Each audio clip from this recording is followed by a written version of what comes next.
Mga bangkero sa isang barangay bantay sarado ng otoridad dahil sa umano'y pagbiyahe ng lasing.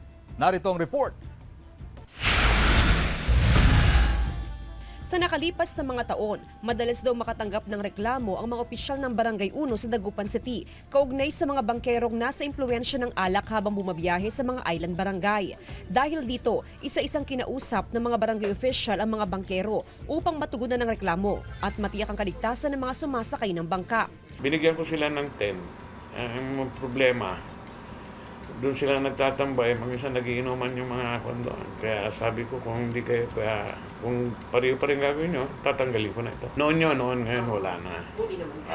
Okay na sila dahil siyempre, mas lalo pag yung bagyo noon, alam mo na, malamig.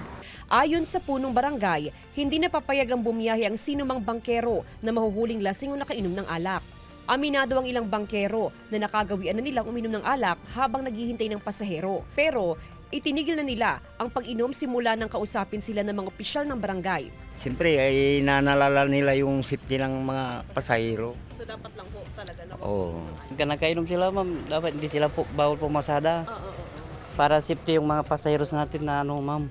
Maganda naman sa kanila yun, ma'am, yung bawal para yung mga pasaheros hindi sila matatakot, ma'am, na Bukod sa mga opisyal ng barangay, regular din ang pag-iikot ng mga pulis sa mga daungan ng bangka para mamonitor ang sitwasyon sa lugar. Kasama si Jing Dakanay, Jasmine Gabriel Galban, One North Central Luzon.